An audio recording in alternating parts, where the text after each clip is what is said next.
almost a herd. I'm a real nerd. People say I'm a fool, but they never got the news that I'm a vile one. Oh yeah, I'm a wild one. You better turn it up, better keep the channel dialed, cause you're watching VileMike and his real wild child. Oh yeah, I'm a wild one. You better turn it up, better keep the channel dialed, cause you're watching VileMike and his real wild child.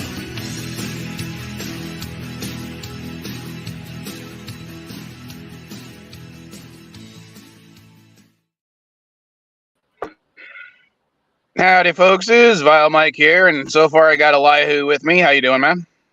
I think I'm awake. I think I'm here physically, but not mentally. I am right there with you.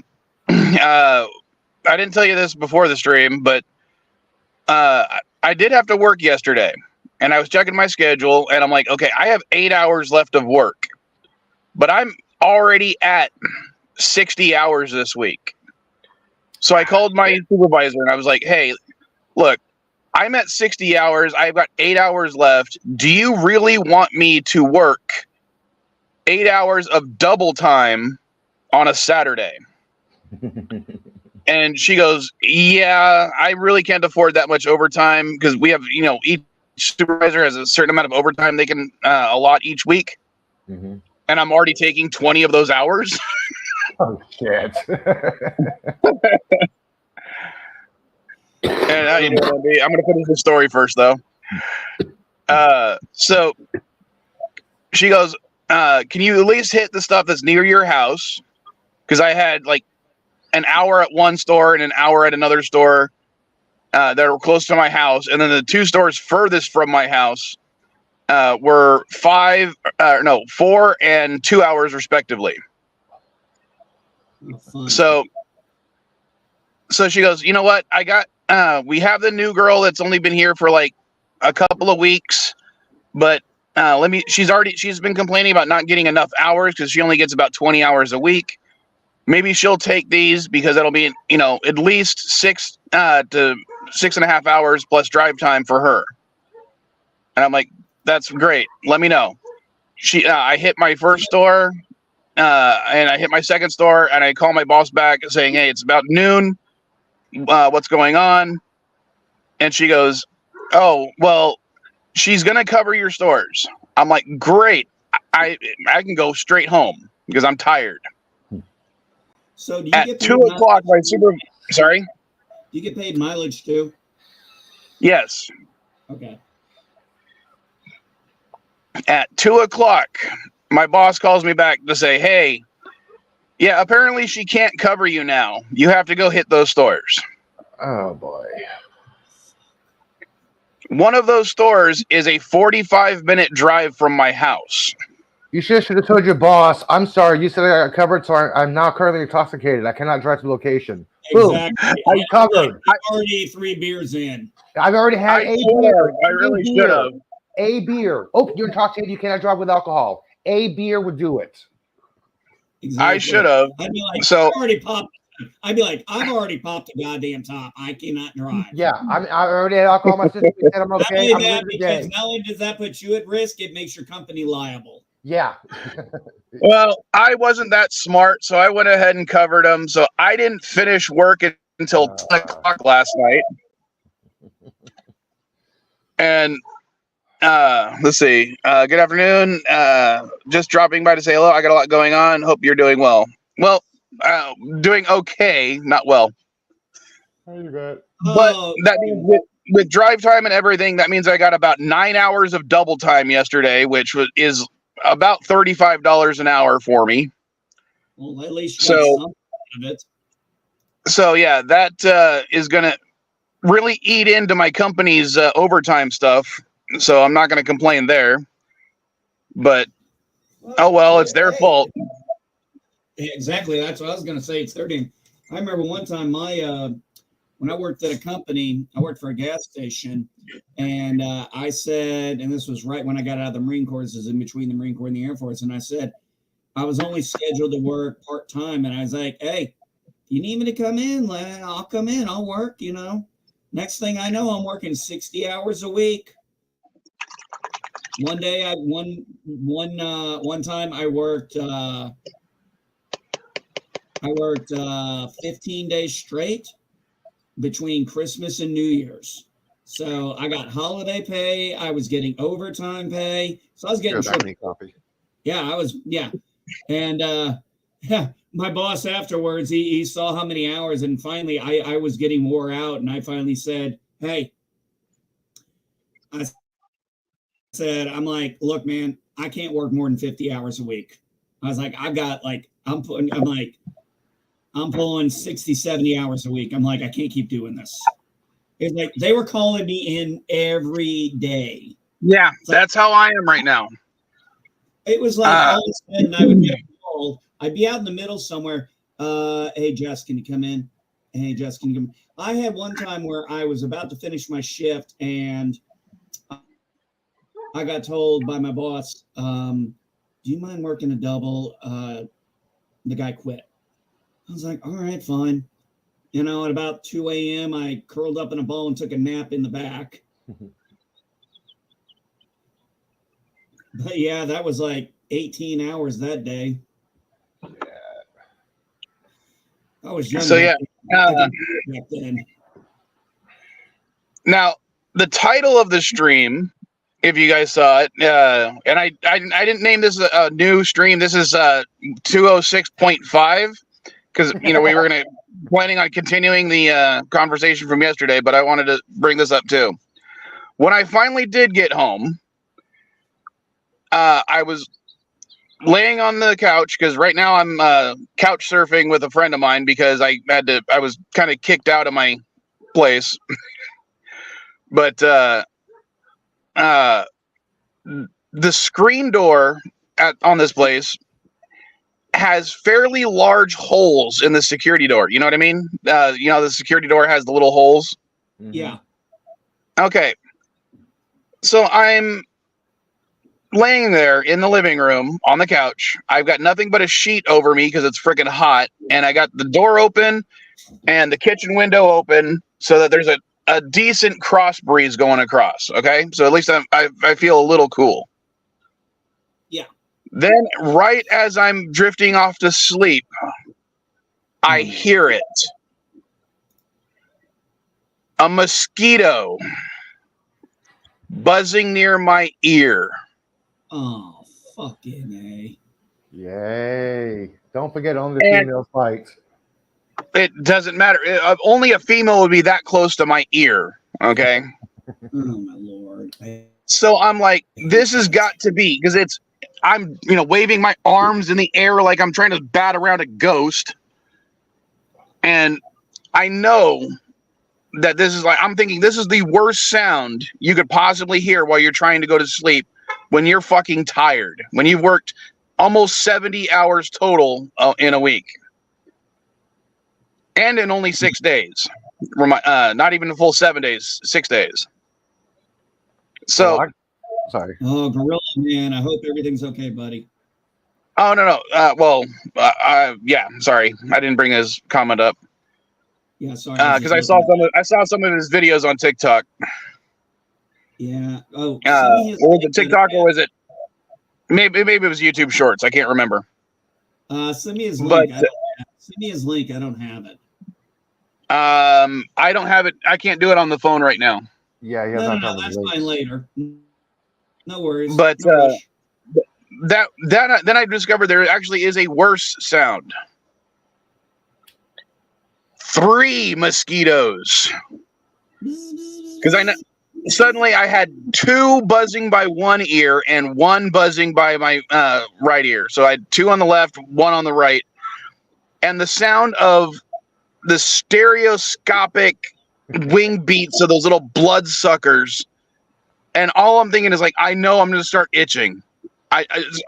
It's a foregone conclusion. I can't do anything about it right now. There's no, we don't have a bug zapper inside the house.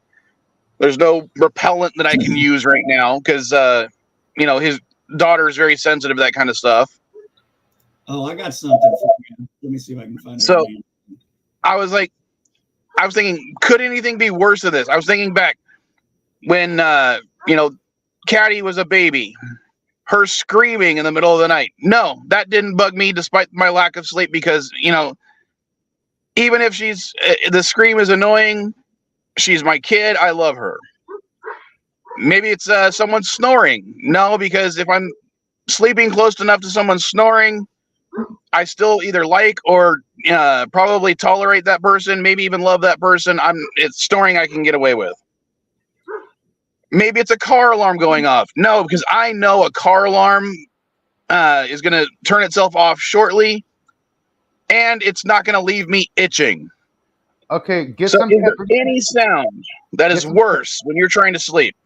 Dude, get some peppermint, cedar, catnip, patchouli, lemongrass, or lavender. They hate that smell. Yeah, that'll work too. How are you? Mike, check, how are you? I was already in bed. How am I supposed to do that? No, I'm saying if you have one of these, my wife just bought these things. I'm saying show this thing here. This is what my wife bought recently. I know spiders eucalyptus. Yeah, I've seen those. Every single one I've ever come across breaks really fast. There's a natural way of doing that. I'll send you the link later on. No, there's the natural way of doing it. It's usually with vinegar. And but I'm telling you what, my wife's been using this for a while now, and for the price, it's working. Yeah, I remember going back to Texas one summer, and my grandfather thought that was one of the coolest things ever. And within the first afternoon using it, it broke. Nah, she's been using it for about a couple days now. It's working. It's killing the gnats because we found out the gnats are coming out of the guinea pig cage, and it's like, oh, well, that makes sense. Remember, when you're trying to spot a fly, go as slow as possible. Yeah. Oh, hey, guys, my wife got her DNA test back. Oh, she's actually human? Yeah, she's human. Yeah, apparently she's 63% United Kingdom Irish. And I mean that because I combined. I was going to guess Scandinavian, dude. Actually, very little. Oh. Yeah, so hers is, if I go through it, I just combine English, Scotland, which explains the red hair. Yeah. The Welsh and the Irish. I just put those together. So that came out Irish. So that came out to 63%. And no surprise here, she's 24% Jewish. That was not a shocker. And then she has Germanic, and then she has the Norway, Denmark. Germanic. Yeah, the Germanic and the Norwegic areas. And then like a small percentage of her is the Germanic and Norwegic areas. Now, her sister actually doesn't have the Germanic. Her sister actually got the Italian aspect of it. I'm like 60% Puerto Rican, 10% black, like 5% Irish. So I ordered mine. I ordered mine. I'm going to get it in like a week or so. And then my wife said it took about a couple of months for the test. I'm actually curious because I've been told some things about my heritage. And now I'm kind of like, it's going to be interesting to see how much of it was true and how much of it wasn't. Well, what's funny is on both sides of my family, on my mom's and my dad's, I had two aunts that were really into genealogy during that craze, back in like the early 2000s. Yeah, my great uncle did that all the way up until his Alzheimer's hit him, and then he passed. So because of the way they tracked everything, I'm fairly sure about like most of my stuff to the point where I just consider it true. But I wouldn't mind taking one of the tests to see if there's anything that was, because they traced it back to like, oh God, I want to say 7 generations for them. So that would have been 8 generations for me. Yeah. I think my aunt on my mom's side only went back like 5 generations, to be honest. But my Texas aunt went way back for everybody.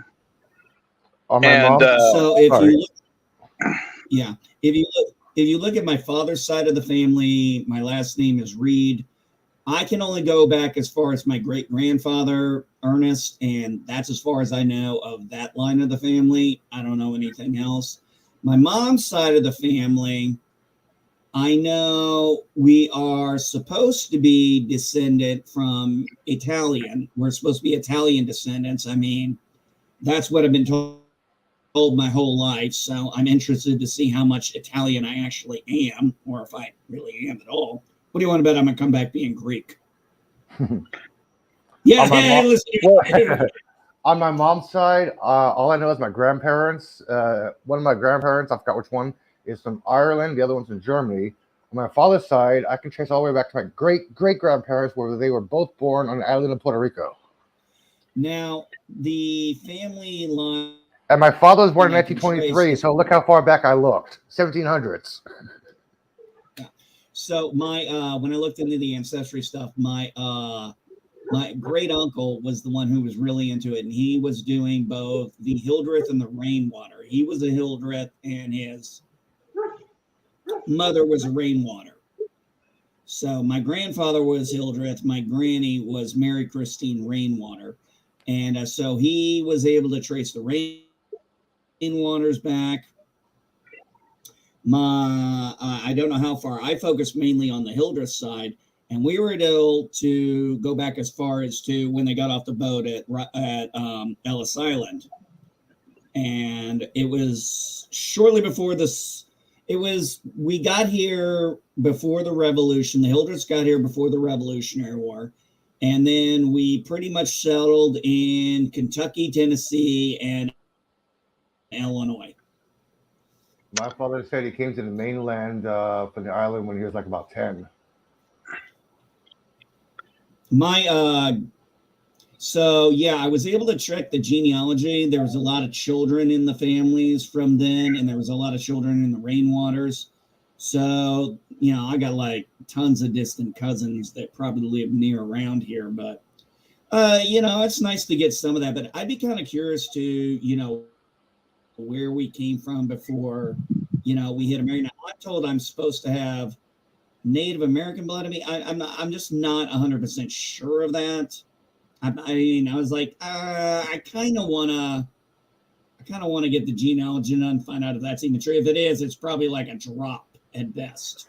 Dude, I got a shitload of nephews and nieces out there. I don't even know them because my father was the oldest out of 11.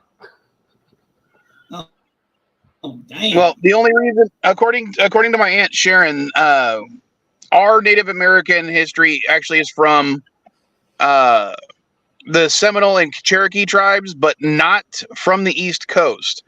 These were the tribes that were sent to Oklahoma during the Trail of Tears. Yeah. And some of them filtered down south from Oklahoma to Texas. And that's how they interbred with the white folks from my family there. And yes, I'm a Mongol. I completely agree.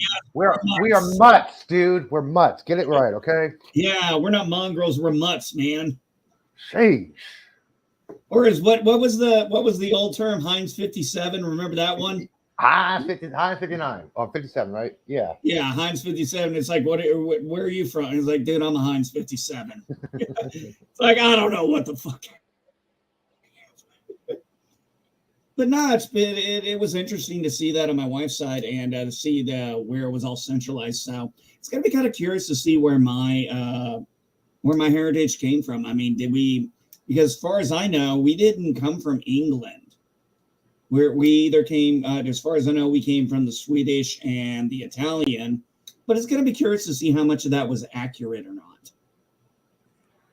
I know my mother's parents came to Ellis Island. Yeah, I swear to God, if I find out I'm Greek and not Italian, I'm going to be very angry with my mother.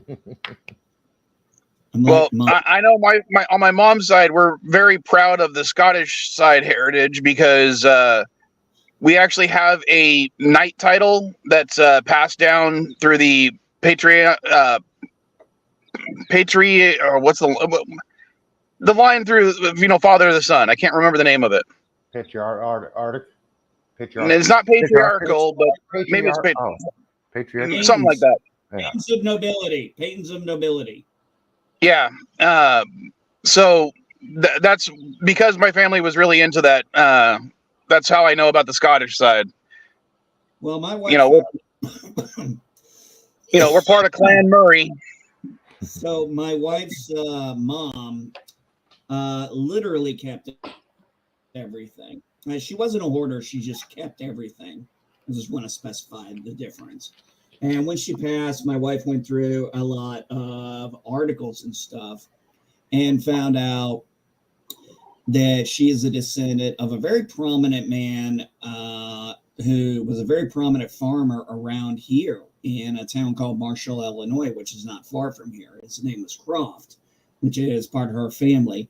And this guy was like one of the richest farmers in Marshall at the time in like the 1920s and 30s. And he was very influential in the city and everything, and a very prominent member of society. But also, one of the things I can't find out is, for the most part, me and my grandfather are the only wartime vets I know. My father was in World War II. No, so my great-grandfather was drafted in World War II. His company did a deferment to the government for him because he was a railroad worker.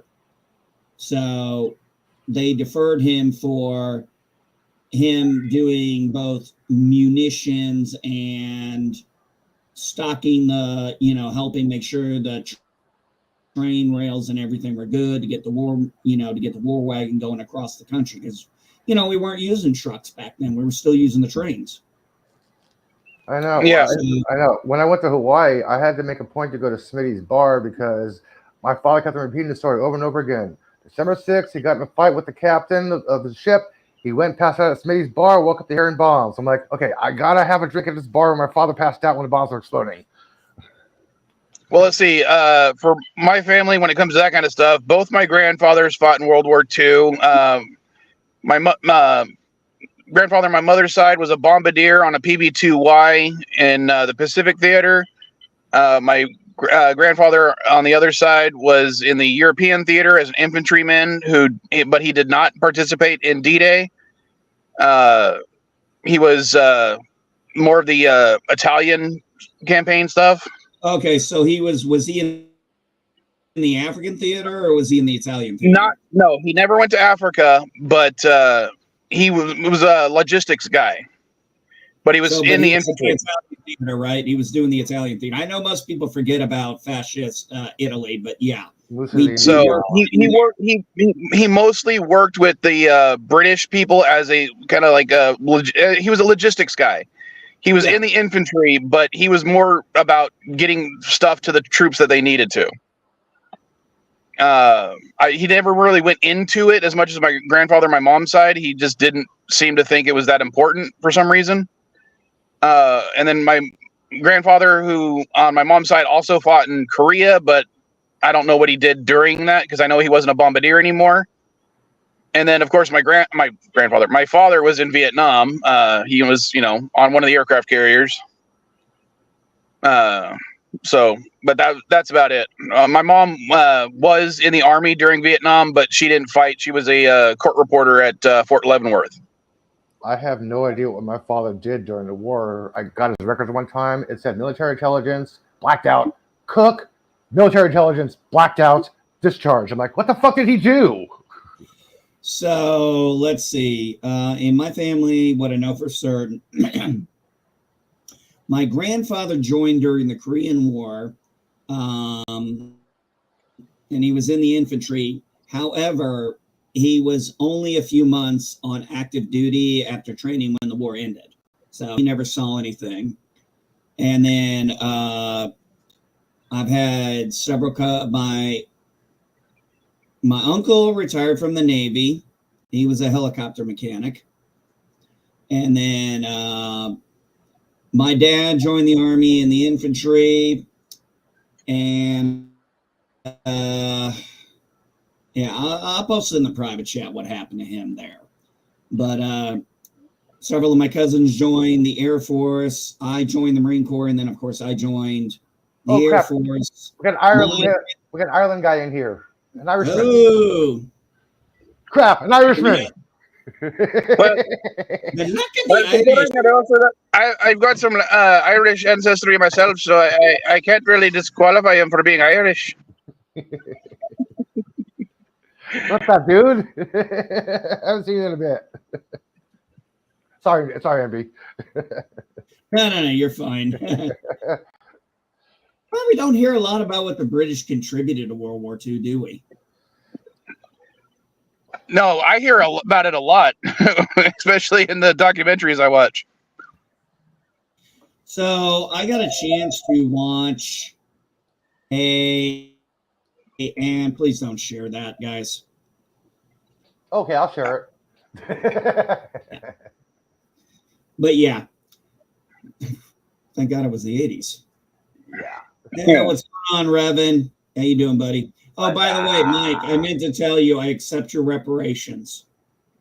I liked your comment. I was wondering if people were going to realize I was making a joke or who was going to take it seriously. No, well, no, Eli. Okay, I did. NB, I have to let you know. You need to practice on your subtle sarcasm voice, because if I didn't know you, I would think you were being serious. Yeah, that was the point. But yeah, that's that. In that case, it's more like you're just trying to piss people off. Do I try to piss people off? No, you're trying to piss on people. Okay, there is. Oh, come on, man. That's what I do. I was just having fun. See, he just admitted he did the golden showers. Look at that. He just admitted he loves the golden showers. Look at that. That's what he does. Look, he just admitted it. Maybe next time I see one of your videos on TikTok, I'm gonna have to put in the comments. Look, he's a friend. I know he's joking. Because if you look at your comments, no one realized you were joking in the comments. I know. That's the sad part, isn't it?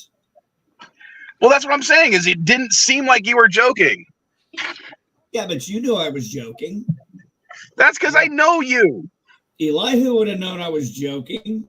Yeah. But again, he knows you too. I know. That was the fun part about it. People are so sensitive nowadays. Dude, I got a troll post for Anzo's little post. I made a little birthday thing for his stream upcoming stream Thursday, right? I call him old man. He said bastard, right? I know he's joking around. I got a troll to go, why are you being so racist? I'm like, what the fuck? Block this guy. I'm like, I know Anzo. He's joking around when he called me bastard when I called him old man. You got trolls out there, so you gotta watch out for that. That's the problem with other people. That's the problem when people get involved in these cases. Like, shut up! I know the guy. I know. I'm like, Anzo's, come on, he's my friend. I can call him an old man. He can call me a bastard. I can call him an asshole. He can call me an idiot. We don't care. Yeah, that's the problem. We're all Gen X and Zillennials. This is how we talk. Yeah, watch our ratings. Watch our ranking streams. We fuck around with each other a lot. Okay. Listen, the whole point of insulting people is a term of endearment. You knew your friendships by the level of insults you gave them. It was a labor of love. Yeah, you talk about people revoking your black card. What the fuck you talking about revoking black card? You haven't watched our ranking streams, have you? We're fucking around with each other. Well, Revan, they are Gen X. I'm a Zillennial, so I'm right in between you and them. I'm just old, okay? Oh, anyway, since we are talking, we were talking about this is Pride Month. I did want to bring up that thing about what happened with Don't Ask, Don't Tell. So as most people know, before Don't Ask, Don't Tell, which was implemented by Clinton,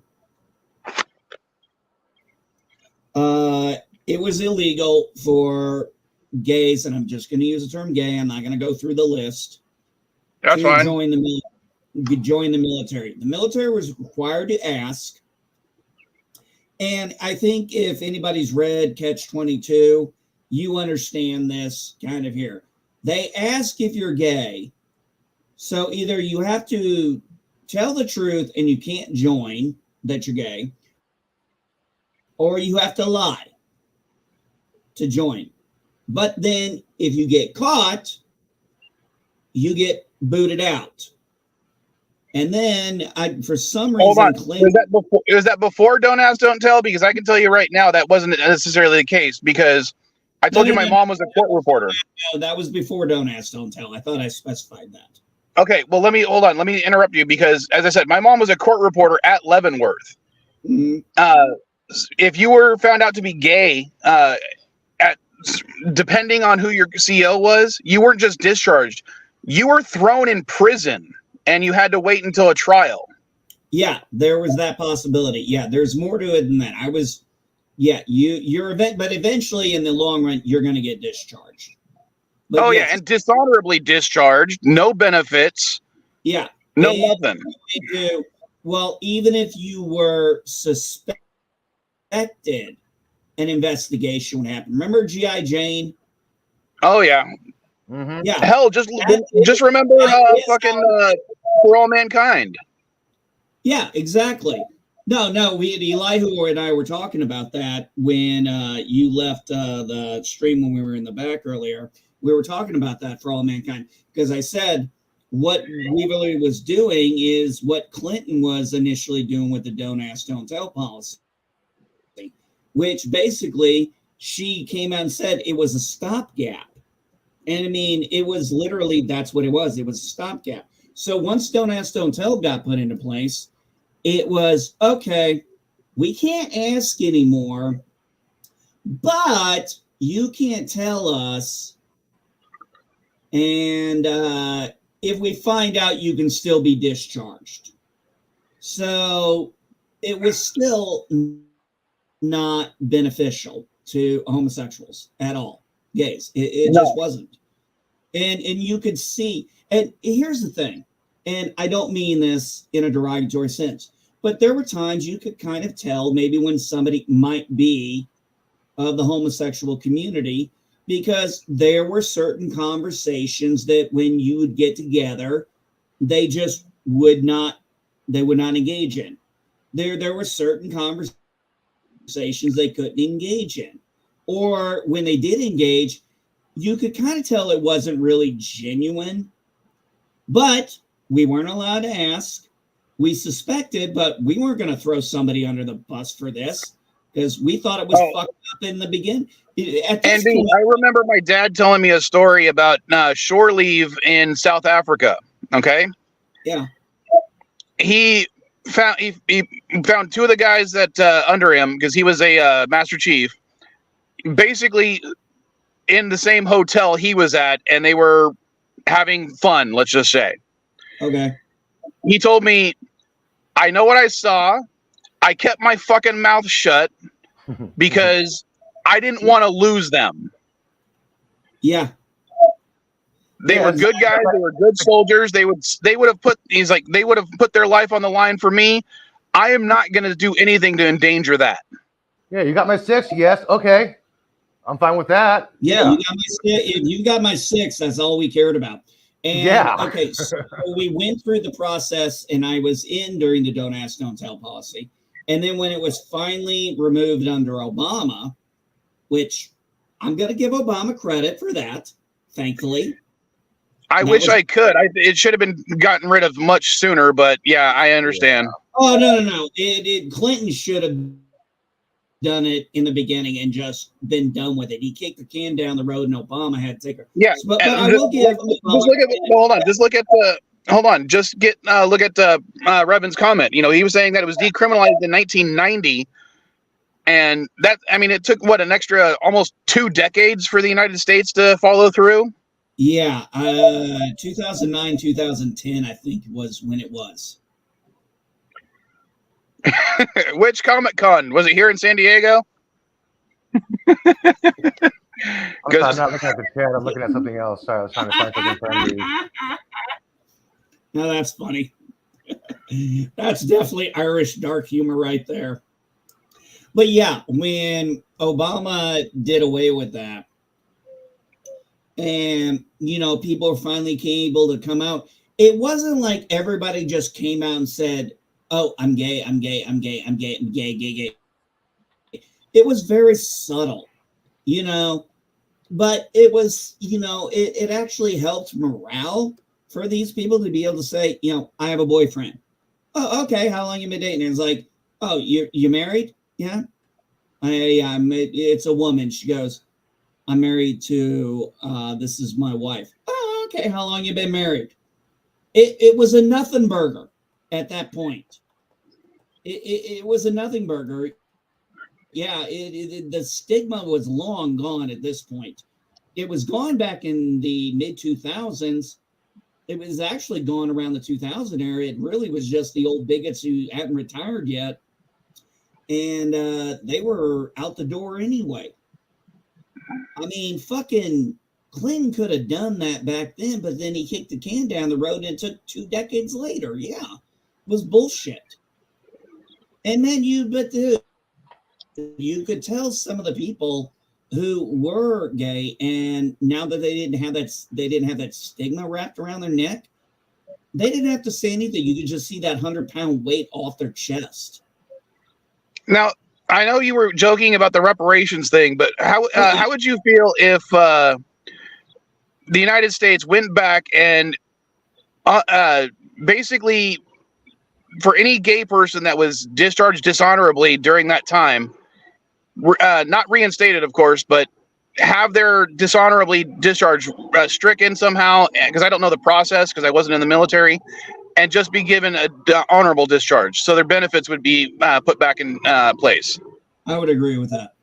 I would 100% Okay. agree with that. I would 100% agree with that. That's a fair treatment of justice.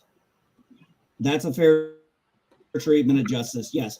Okay. Maybe they couldn't get the honorable, but at least give them the general discharge under honorable conditions so they could have their benefits. At least most of their benefits. Yes, I would 100% agree with that. So, okay, for example, it's like what Trump said when it came to all the military members who would not take the jab who got discharged. They all got honorably discharged, or they all got general discharges, and he's saying he's going to forgive that and let them come back and give them all honorable discharges if they want. And I mean, that's a fair thing because, yeah, that was, come on, man. I mean, the serious thing is like, come on, man, we are not guinea pigs, and that's what we felt like. Well, see, as someone who knows the science behind it, I know that it wasn't a bad thing. It's no different from getting your malaria shots or anything when you're traveling overseas. They're going to stick you with 1,000 needles to protect you from any of the diseases from where you're going. Well, we had all the, okay. I'm going to equate the COVID scare and the misinformation. I actually talked to my wife, but I equate this to the AIDS scare of the 80s. There was so much fucked up information and everybody was telling one thing or telling another. And you're like, okay, what's the fucking truth? And everybody was scared.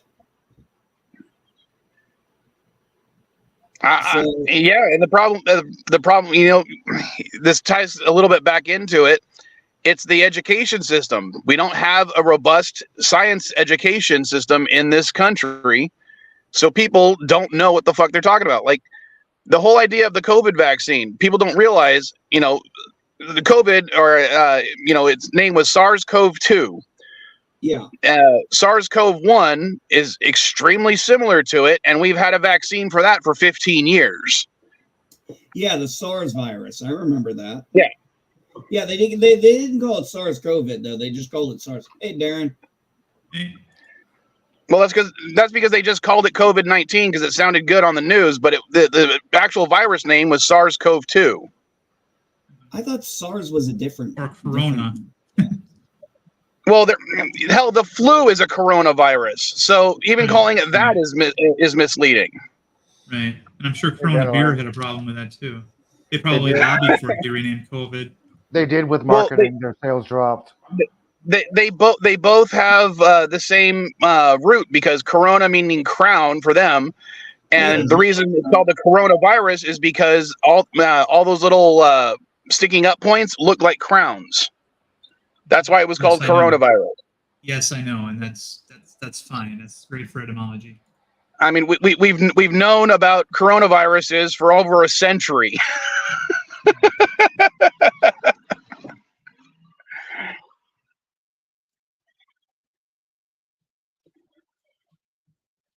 Well, Revan, we were specifically talking about people in the military. In the military, you are forced to take anything they give you.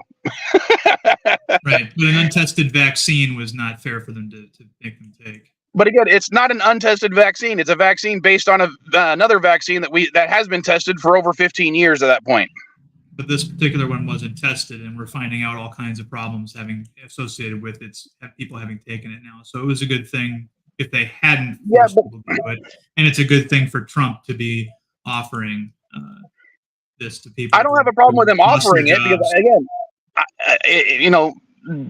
if you don't want to get it, then you obviously get discharged. I mean, it's an obvious thing for me.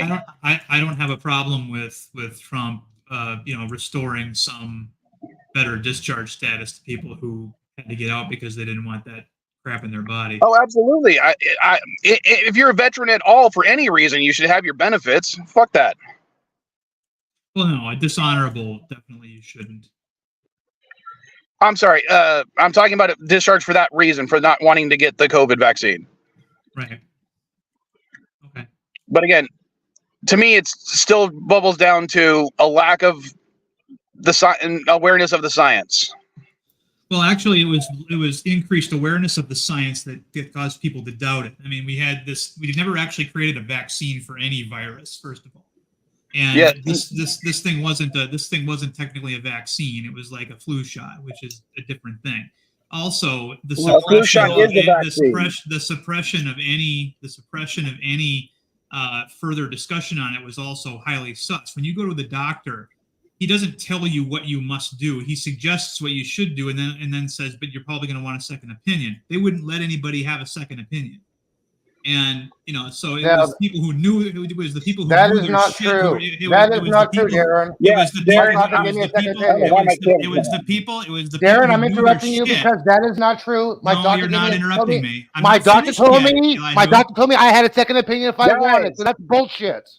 Okay, but that's not how the policy went for the military and other corporations. Well, that's because it's not how it goes in the military at all. Every military guy I've been told doesn't get a second opinion. Yes, but it's not just military. It was also corporations that fired people for not getting the vaccine. So you have this other cultural impact here.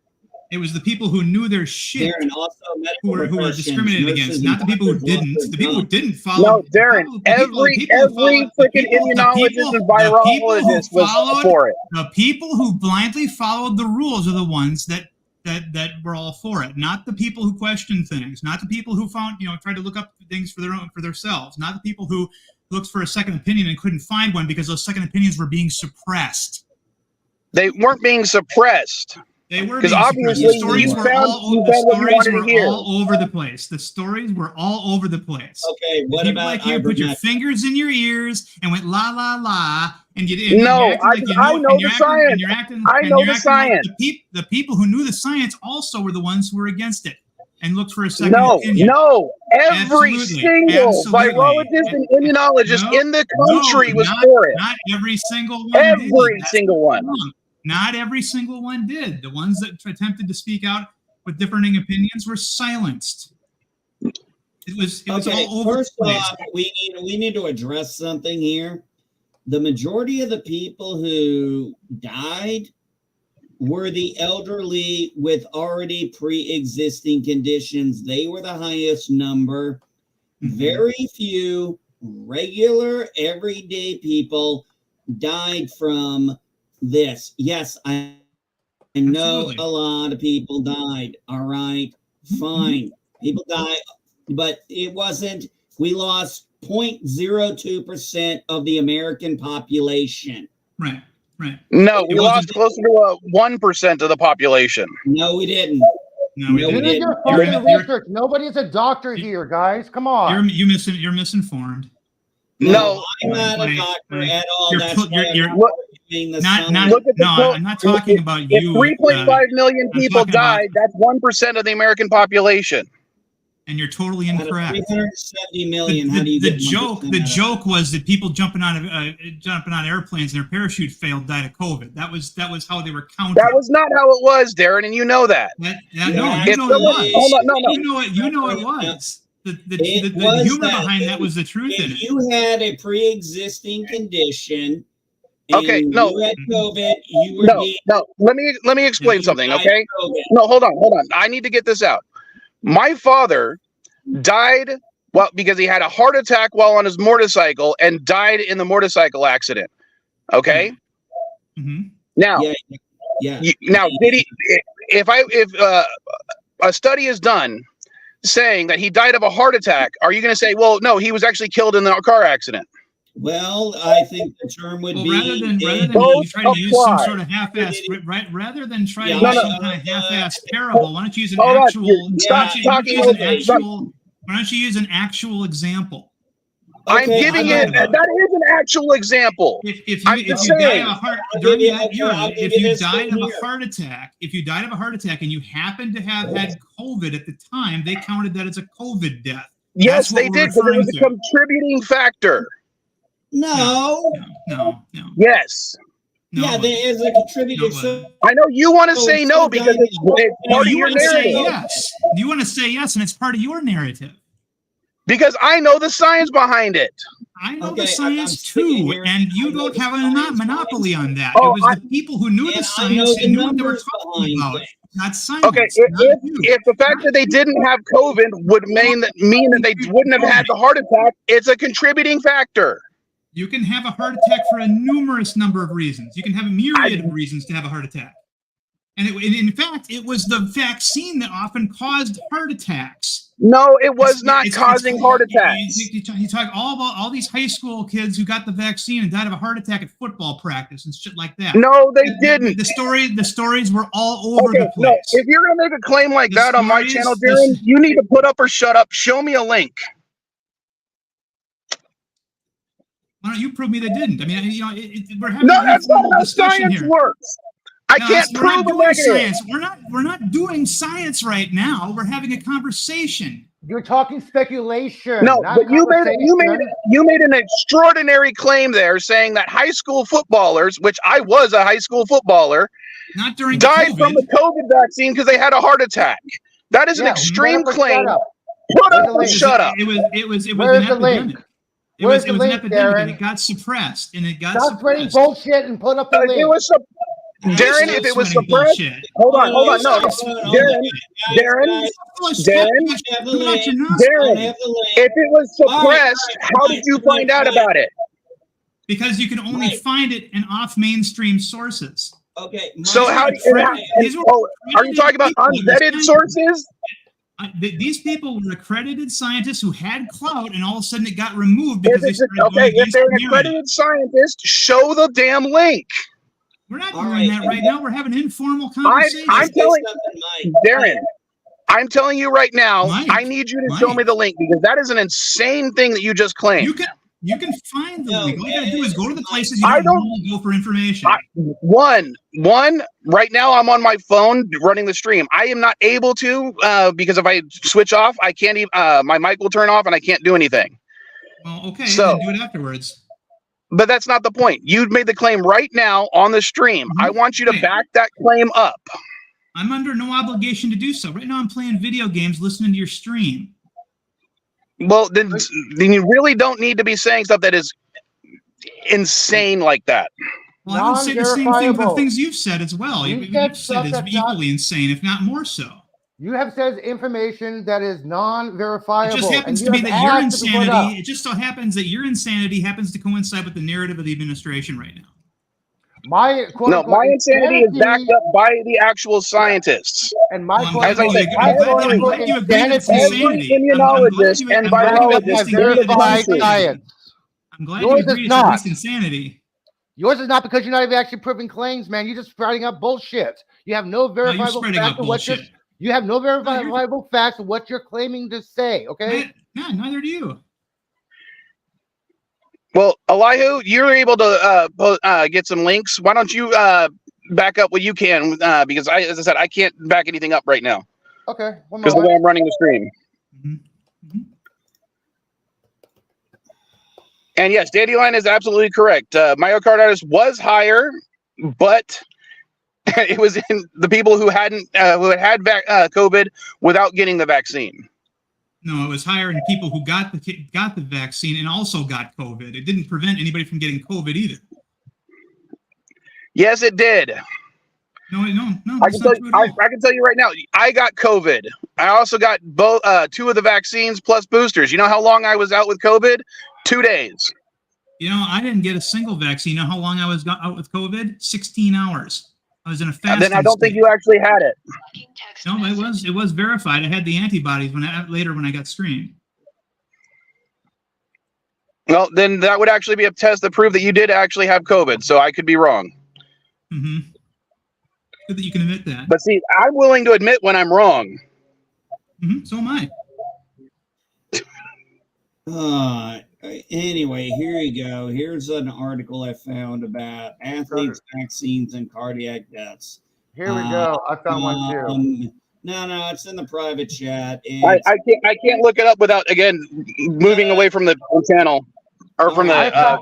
All right. Okay, guys, hang on, guys, heart.org. Okay, Mike, can you please share the screen? I highlighted a section for Darren right here. Mm-hmm. Whoareheart.org. First of all right, Mike, I sent you one thing I found, but anyway. Yeah, but I can't post it because if I click the link, I go away from the stream. We discovered this earlier today when I was trying to do something else before the stream, that if I switch windows on my phone, it mutes my mic and I can't do anything. All right, that's convenient. The reason why I didn't get, one of the reasons I and my family didn't get it, the vaccine, is because the vaccine had not even been out a year, and the last time an FDA approved something quick, it took 5 years, and that was the quickest they'd ever done. And again, I understand that, NB, but as I said, the vaccine for SARS-CoV-2 was based on the SARS-CoV-1 vaccine, which was vetted more than 10 years prior at that point because the vaccine had existed for 15 years. Well, then why did they use that one? And guess what? Because because SARS-CoV-1 and SARS-CoV-2 aren't the same exact virus any more than 2 flu viruses are exactly the same. And right. So nobody again, the new one wasn't vetted. It was pushed out and it was made available, but it was another administration that started making it mandatory, and other crony capitalist organizations and our military that were forcing people to take it. And Trump was the one that said, okay, ignore the FDA, just get it out faster. No, right. He got it out there as an option for the people who wanted to have it, but he wasn't the one who. You're forced arguing about the testing, about the non-vetted testing, but you're all for Trump. Yes, non-vetted testing. But here's the problem. Okay, here's the problem. People weren't given the option. Man, we're friends here. We don't need to be acting like this. Come on, man. This is ridiculous. We're friends. You know something's wrong when NB Geek starts talking like this. He's not drunk. I will drop it if. I'm not saying drop it, but damn, we are getting way too heated over something we shouldn't be this heated about. We're friends. We've had plenty of disagreements. Remember, NB, this goes back to what I was saying about the lack of education that's existing in this country, and the problem is people don't trust. the I'm not going to science. stand for that, because what you're doing is you're indirectly trying to say that I'm not educated. That's what you're trying to say. He said lack of. He didn't say anybody was non-educated. Or that I have He said lack of education. I had it again. It was the application of what had been learned that caused people to doubt the virus and not to want to take it, especially when they looked for a second opinion, which up until that point they were allowed to do. Okay, also, and I want to point this out, and you cannot say it did not happen. When Trump was in office, the media was pushing out about us they weren't going to be Trump's guinea pigs for his experimental untested vaccine. That was the narrative. Then Biden became president, and then it was flip-flopped. Oh, yeah. Well, see, that's the exact opposite when it comes to me personally. I can't vouch for the media, but when I heard that Trump was actually supporting the COVID vaccine and its production, that was the first time I was like, he's doing a good thing. Because I know the histories of vaccines. I know how they work. I know that this country would not exist if not for vaccines, or at least vaccine principles, because of what happened during the Revolutionary War on smallpox. Yes. Okay. Look. So, and yet, if you want to go back to that, Darren, that was also untested and unverified, and even the scientific method wasn't as rigorous as it is now. Oh, so they got lucky. You're going all the way back to the Revolutionary War when George Washington did that. Would have existed just in a different form. That's grasping at straws, buddy. Sorry, what? I've heard that term, but I've heard that one before. That is a straw man argument. You're talking about the. It's not a straw man, because the fact that yes, people got sick. Some people even died under Washington's order to do so. Yes, we know this. But in the long run, it pretty much saved this country. I'm not saying it didn't, but we're not talking about the 1700s. Oh, I'm just using that as an example. Sorry. Yeah, but it's not a good example. I've heard just like I played football, people get heart attacks. No, I mean. Oh, when I played football, Darren, we had a kid on one of the opposite teams that actually had a heart attack. That wasn't during one of my games, but it wasn't. No one ever said it was because of the vaccines he was taking.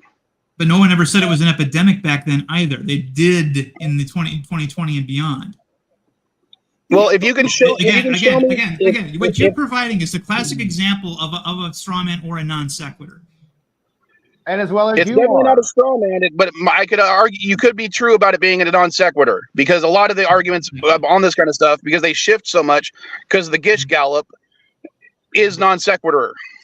Yeah, but you can't pull. Yeah, I would definitely say it's a non. And I would definitely say, sorry for interrupting you, NB, but I would definitely say that on both you and me, Darren, we're Gish Galloping on a little bit. Oh yeah, let's talk about something a lot less inflammatory, like the Acolyte or something. Oh, God, I haven't seen it yet, so I'm not going into it. Yeah, let's go to talk about. Let's go shit on that show. I haven't seen the last episode yet. No spoilers. Mike hasn't seen one. I haven't seen it at all. I haven't had a chance to watch anything. I finally got to season 5 of Discovery, and I've only watched the first episode. Oh, yeah, well, we don't talk spoilers. I'm gonna give you a spoiler alert. We don't talk spoilers, dude. There is a Jedi alive 40 years before he was born. Okay, I gotta tell you, it's the wrong. That name is not right. It's the wrong. It's the wrong Jedi. You're thinking of somebody else. It's a different guy. Credits. That's a different guy. No, it's not. It said him in the credits. Okay, I didn't watch the credits. It said him in the credits, buddy. It's him. Yeah. Okay. See, I tell you, I've never been a huge Star Wars fan, or very much a Jedi fan. The Jedi were the least interesting part of the Star Wars universe to me. The most interesting were the smugglers, and if they had a show about a smuggler who all of a sudden doesn't have anything to smuggle anymore because of all the peace in the galaxy, that'd be an interesting series for him to to have somebody like that who has to redefine the purpose of his ship, stuff like that. They would most likely be on the Outer Rim. I mean, you could do a great smuggler show on the Outer Rim. Yeah, I mean, it would be an awful. Hold on. After arguing with you, Darren, I hate to actually agree with you. But whenever I, thought of myself in the Star Wars universe, like if I were to be a character in there, it would have always been some sort of cargo person or a smuggler, small businessman with my own ship, right? That kind of stuff. That's Yeah, what Dash they Render. Firefly and Dark Yeah. Matter. If you remember, No, like Dash Render from Shadows of the Empire. Oh, in the 90s, yes. he basically took over all of Han Solo's smuggling gigs when Han Solo joined the rebellion, and that was kind of interesting. He was almost like a wannabe because he had his own YT type freighter and everything. The Outrider, the YT 2000. Yeah, 2400. That's what it was. Yeah, 2400. Yeah, it was 2400. That's right. And Han it was had weird. 1300, right?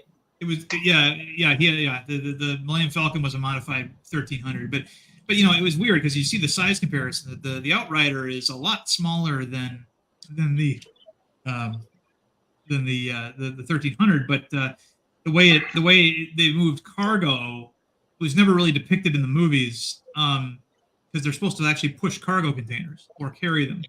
Yeah. And so it was. Did you watch? Did you watch Star Wars Rebels, Darren? No, but I have seen the clip where they've got cargo stuff connected to the bottom of the Outrider's hull. Okay.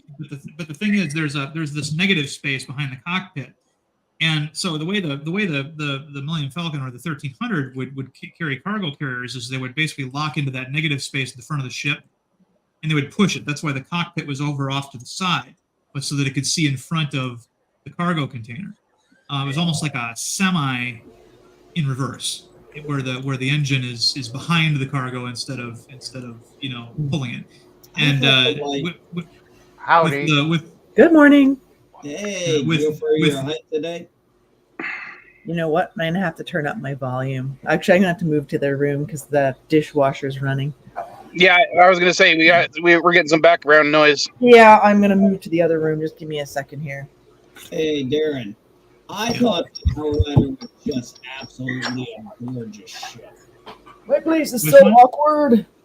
Yeah, I'm gonna mute and I'll be right back. All right. Yeah, I always thought the Outrider was just absolutely beautiful. Oh, E.C. Henry. I'm going to bring up a trio of pictures here. E.C. Henry did his own version of the YT 2400 before it was modified. So this is like what the stock. I'm sharing it. I don't know if Vile can. But It is. There it is. Yeah.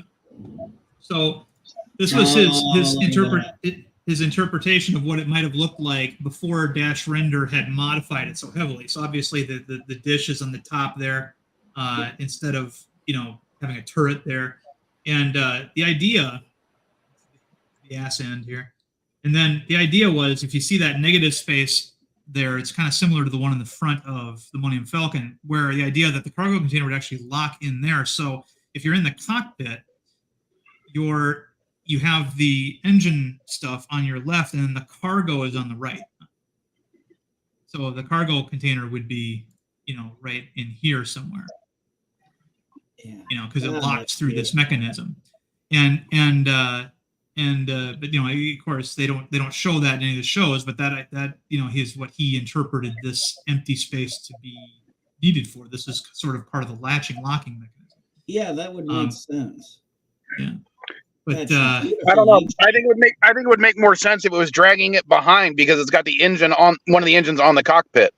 Yeah, but that's never been depicted in Star Wars. In Star Wars, I know. But to me, that would with having so much thrust on the left side of the weight, it would throw the whole ship off balance. Unless there's a shit ton of RCS thrusters on the actual cargo containers. You don't have to worry about that in space. Plus, the A-wing not the A-wing, but the B-wing has a similar situation. If that was the case, I mean, it's got.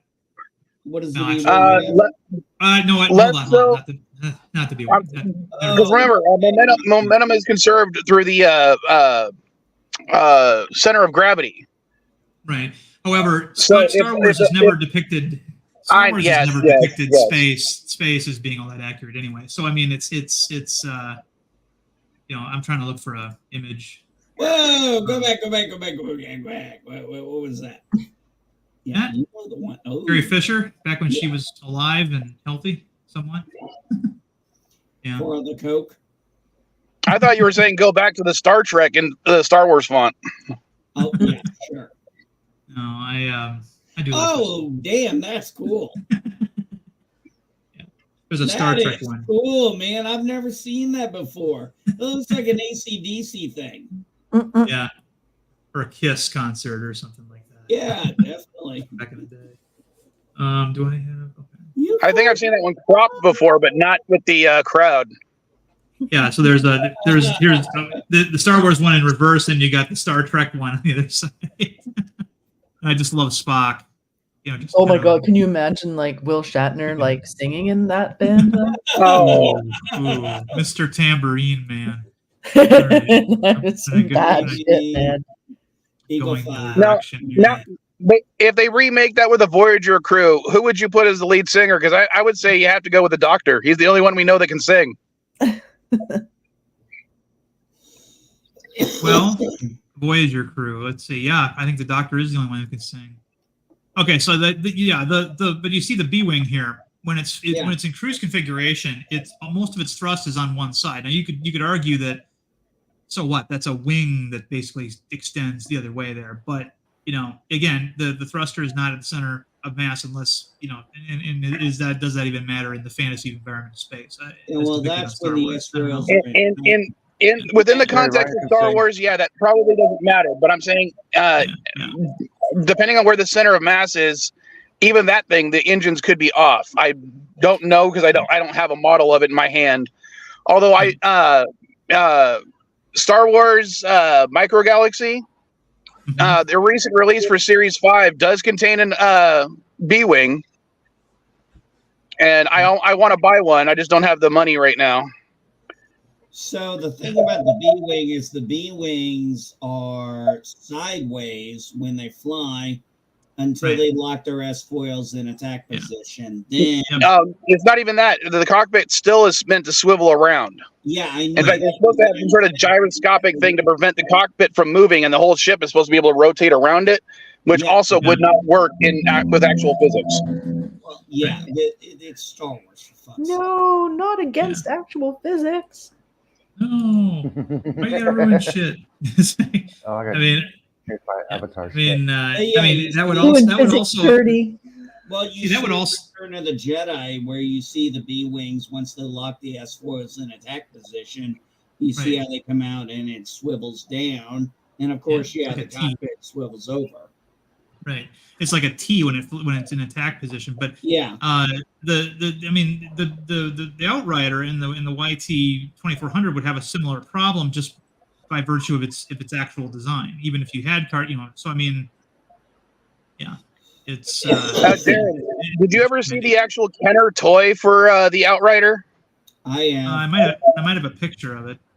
I hated that thing because I was like, it doesn't have a swing arm. Real quick. I recognize that picture. The one of the cargo bit. No. Go back to the lip. Yeah. Oh yeah, I recognize this. Yeah. Yeah, I remember this thing. Can't remember what it's from, but I do remember. Where if you had to travel somewhere, where'd you rather go, in an X-wing or in the Falcon? I'm like, in the Falcon, you have an actual quarters and a bathroom, and in the X-wing, you got to piss your pants. Use the bottle. No, when Caddy and I found it, we found at a swap meet the old Kenner blockade runner toy, the one with lights and sounds. Right. And I always wanted to modify it to look like the Nightcrawler version, so that it had the extra hanger on the side. And I'm like, that would be my ship. I realize I don't have the crew to run it as a single person, but I want something that has the ability to have auxiliary craft. Right. My favorite two capital ships in Star Wars are I guess we call this the Corellian Corvette. The CR-90 runner here, the blockade runner here. I always wanted, when I was running Star Wars, my friends and I, we were running Star Wars RPG with the Weston Games D6, which I actually now have a copy of the core novel again, thank God. Always wanted to run a game where it was on a Corellian Corvette and it was a pirate ship. and it was out in, and I was going to place it during, I don't know what period. I wasn't going to say the imperial time. I was going to place it before that or maybe after that, and just be like, the Republic has given us permission to pirate. You know how back during the wars where they let pirates illegally take over ships? Privateers. Yeah. Yeah. I wanted to run something like that. I thought that would be a great campaign. Yeah. I'm going to switch folders here. And I mean, I was going to run it like a real pirate ship, not like the Pirates of the Caribbean. I mean, the contract, the votes, a real democratic pirate ship like they were done in the old days. Yeah. So my other favorite is the Nebulon B frigate. Oh yeah, she's and E.C. Henry's version of that is really well done, and I liked it. Yeah. What I like about it is, were those usually the medical ships? well, one of them was outfitted as a medical frigate by name, but they could have designated other purpose as well. They but were the thing that I like about it is Lucas, when he co-designed ships, he always took something that was familiar in our world and usually reversed it, right? So the X-Wing is basically a World War I biplane just flying backwards with its wings crisscrossed instead of parallel. And the Slave One was basically a street light that was outside of Skywalker Ranch that two guys actually climbed up in the middle of the night, sawed it off, and then took it into the shop and turned it into the Slave One. Because they were looking for anything they could use. But what I like about this is when I first saw it, to me it looked like the outboard motor on a boat, on a fishing boat. Except, of course, it's in reverse. The thruster is actually the triangular thing in the back there, and then the front of the ship is where you would have, and then also it's clearly a kit bash. Those are clearly greebled kit bash ship and airplane bows that are just stacked on top of each other, in the front there. Wow. And but I just like it because it's got a hangar. It can have auxiliary craft. I also tried to fight one in the Star Wars Flight Simulator X-Wing back in the day, and it creamed me, so that left a great impression. Oh, those are pretty tough. That ship is very vulnerable. Just hit the center tower. Boom. Ship's in two pieces. No this is what E.C. Henry thought it would look like coming out of the factory, because the ones they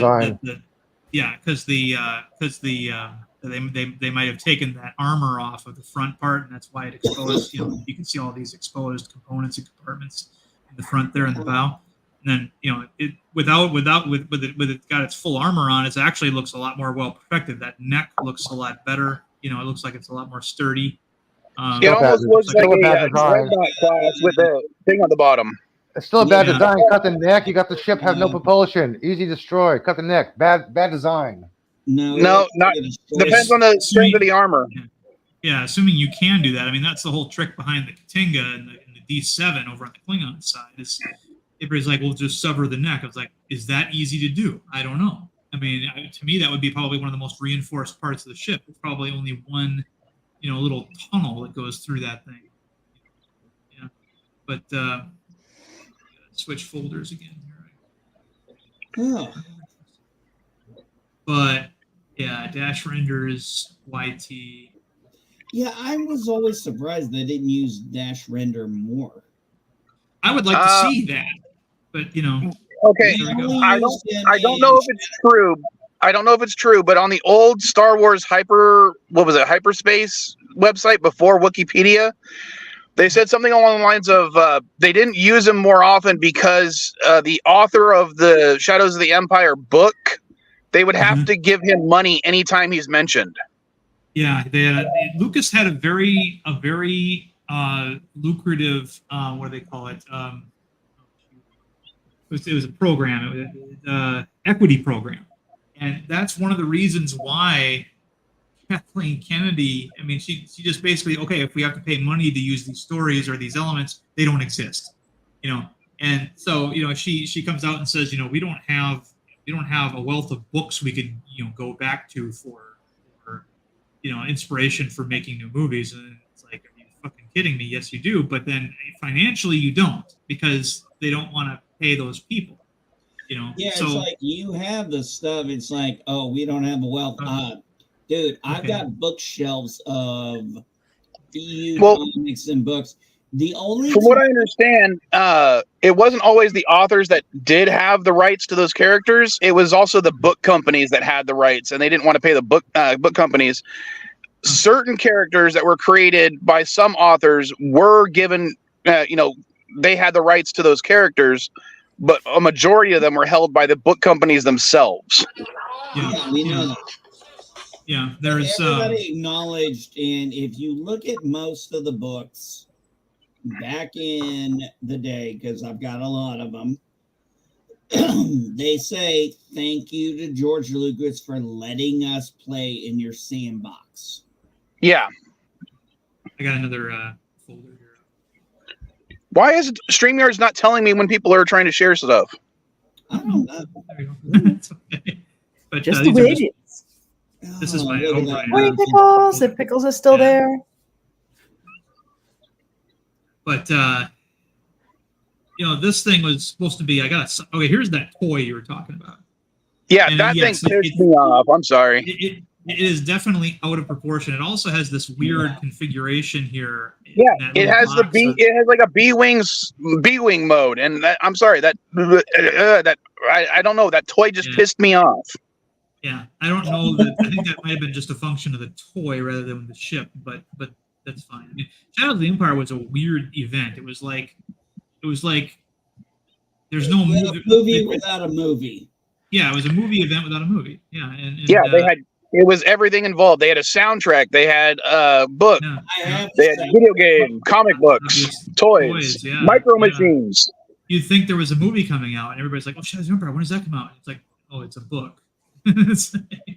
I actually have Shadow. Oh, nice. I'm actually going to head out, folks. This is sort of out of my wheelhouse. I'll talk about the shows and that, but I don't know anything about the ships. Sorry, and I need to run out and do some stuff today. I kind of didn't get anything much done yesterday. I just did a short hike, and then I had to go help somebody move. So that was a lot of heavy lifting. Well, I gotta go to work. I gotta work again today, so I'll probably end the stream like in 12 minutes because I need to grab some stuff and go shopping before I go to work. Yeah, I'm like the go-to person for heavy lifting of stuff. For some bizarre reason, I guess just strong, but but I will not pack shit, but I will carry heavy shit all day long. And today I'm suffering for the carrying heavy shit. So because I also did like an 8 kilometer. What's that? 6 or 7 miles, somewhere in there. I don't know. So, I can't think right now. It was a short hike, but still, it was still. Take care of your back. My back is fine. Actually, I was having some problems with shin splints for a little while there, so I had to ease up on the hiking. Shit. Yeah, I was thinking it was like getting to the point where it was almost like a stress fracture. Man, and it was like 4 weeks where I didn't go for a proper hike, just for boring walks in the park. I think why is StreamYard doing that? Stop highlighting the comment. No, I will let you all talk about your delightful ships. I mean, it's wonderful. Actually, I just kind of liked the weird asymmetrical nature of a lot of the Star Wars ships. And it was always kind of cool. I always questioned them landing on planets, but I thought it was perfectly cool for interstellar travel. But anyway. If you're traveling through space, it doesn't really matter where your cockpit is. But when you're landing somewhere... Yeah, exactly. Once you're landing, it's like, that seems sketchy. But I mean, if it's a smaller ship, it didn't seem too weird. But some of them were like, really? That's landed on a planet? All right, we'll do that. There are sensors. Like auto-driving cars with sensors. Hello. All right. Darren, I never realized the scale of the White Sea. Yeah. Yeah. Right. It is much love to you all, people, and I will hopefully see you again soon. I'm still going to try and get somewhere cool so I can like log in from like somewhere with a good view for the stream. But I have not got anywhere cool in a while. or That also in has time. Wi-Fi, or that Yeah. also has a signal. Well, as I was saying, it has to be somewhere with some cell service, which is not always the case. I have to get to cell service by 9 in the morning at the latest. And most of the cool places don't have cell service, so sorry. Anyway. Oh, Dandelion, don't forget about the 27th, Anzo's birthday stream. Oh, right. Yeah. Nice. Yeah, I've been like so swamped lately. I just haven't had time to barely come and see anyone. I made Mr. Lundell's afternoon movie watch the last couple of weeks. Not yesterday because I was doing other stuff, but I've been trying. But anyway, it was really nice to see you all, even if it started on a rocky footing of disparate ideas. Anyway, I will see you all soon. Well, we didn't even talk about why he wanted to stream today. We haven't even got to that subject yet. Oh, No, we did. There was NB's Pride thing that he wanted to talk about. I thought it was That was one of the things we were going to continue on about. I thought it was 2025. All right. Well, anyway, I'm going to go. I will talk to you all ran soon. its course, I think. So, but it was the other thing. But to go back a little bit, when I was talking about the blockade runner that Caddy and I found at the swap meet, Yeah. one of the things that we wanted to do, because Jaren's showing a picture of them actually to scale, we wanted to build a fleet that was basically to scale to that. And we found out that these old Star Wars micro machines, like the X-Wings, the Y-Wings, and stuff like that, were basically to scale with it. Really? And I really wanted to find a Millennium Falcon, because there's plenty of Millennium Falcon toys that would have been to scale with that, because there's images online of how a Millennium Falcon would have docked to the blockade runner. And what we found was do you remember from the re-release of the special edition movies? Where the Outrider showed up in episode. No, yeah, but so during the 90s. Well, Taco Bell released a spinning top toy that you'd pull the little thing and the Millennium Falcon would balance on a little thing, and it would just. Yeah. We found out that toy is exactly the right size for the the Kenner toy. So we found one at another swap meet, and we basically cut off the bottom, and that was the Millennium Falcon for our blockade runner, because it's the perfect size. But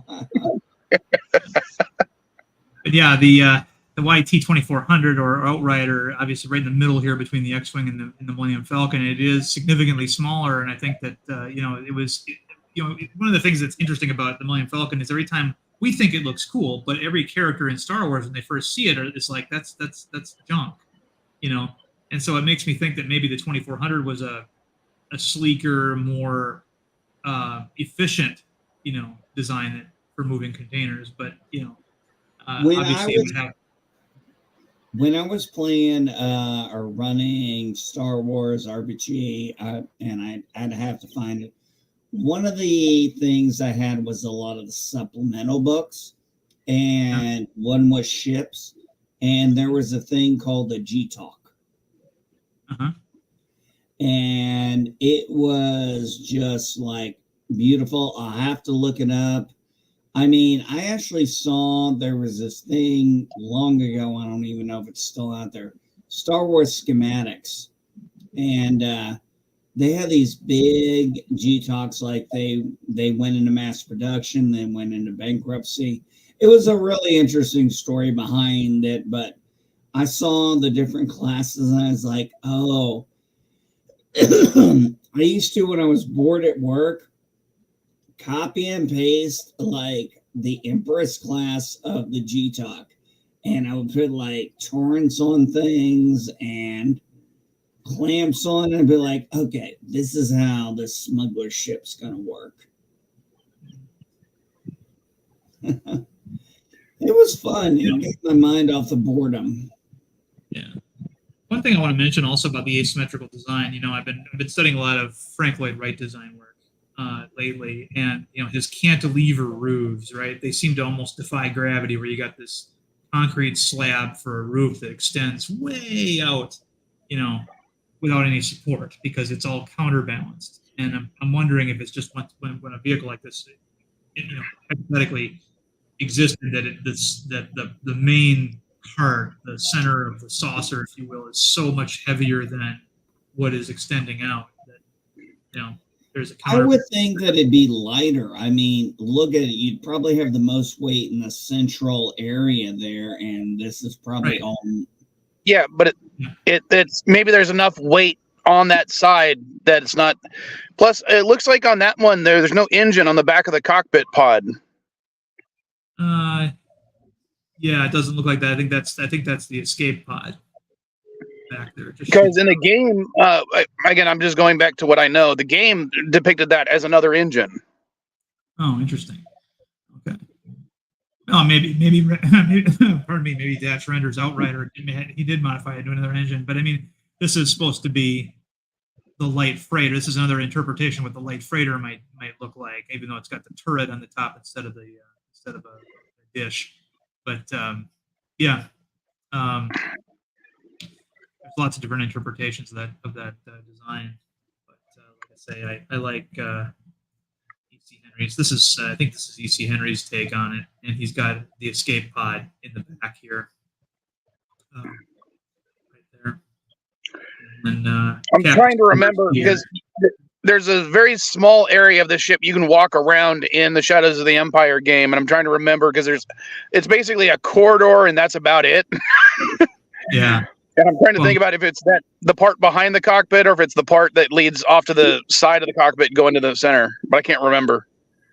This is yeah, yep. He had something like this. And yeah, that's what I'm talking about right there, the corridor. Yeah, it's pretty bare bones made for the game. I got to stop this because this is from E.C. Henry's video. So, that's all the way back in the 90s, baby. By the way, I do have the soundtrack to Shadows of the Empire. No, I have the book. I have the book on tape, and I mean actual tape. I have vinyl. But yeah, the only thing I'm interested in when it comes to Star Wars are the ships, some of the ships, and the people who live and work in them. That's it. I don't care about Jedi. I mean, I thought the Mandalorian was good. I actually find the Mandalorians much more interesting than the Jedi. But yeah, so if they're going deep into redefining the Jedi stuff in shows like The Acolyte, I'm not interested. Oh, Jesus Christ. They don't know what the hell they're doing. They can't even get there.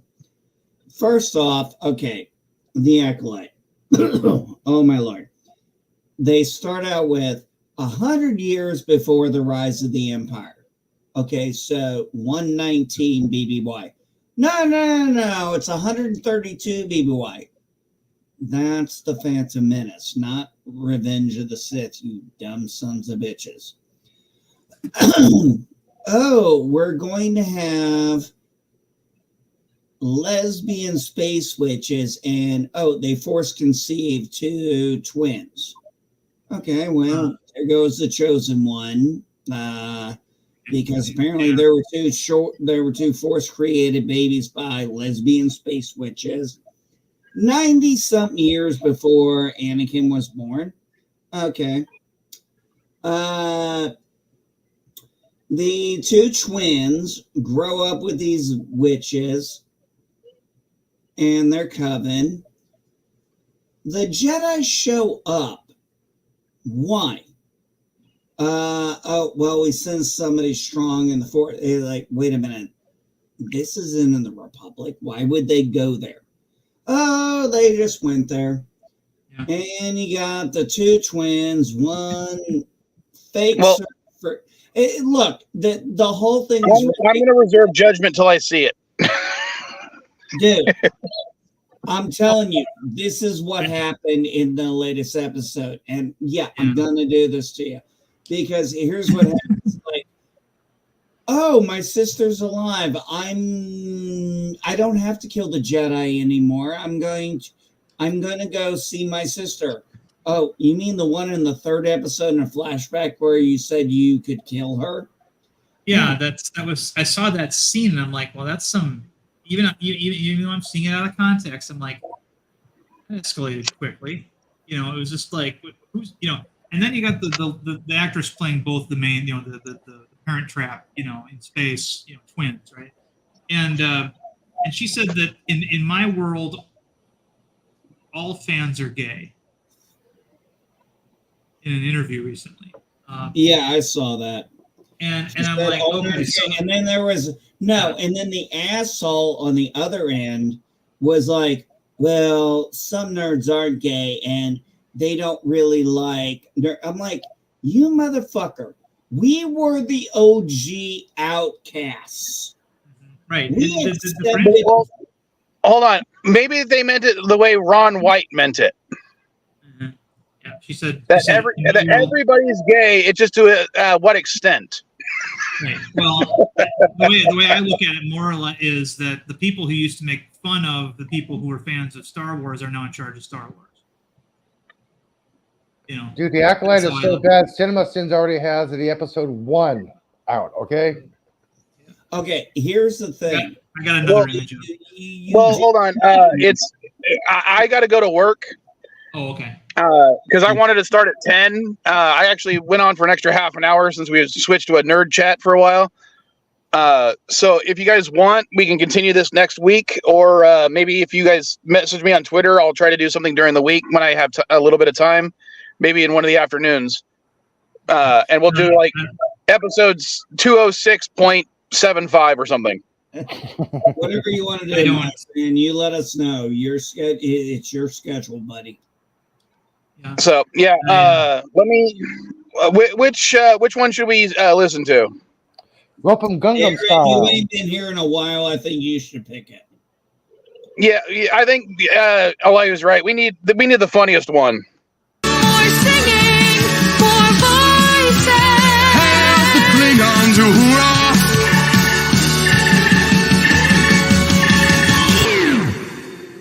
Open Klingon style. Klingon style. Open Klingon style. Klingon style. Open Klingon style. Hey, sexy Klingon style. Open Klingon style. Hey, sexy Klingon style.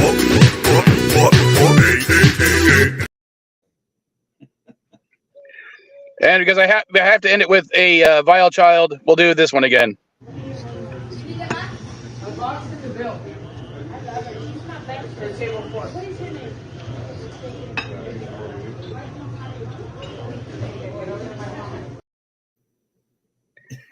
All right.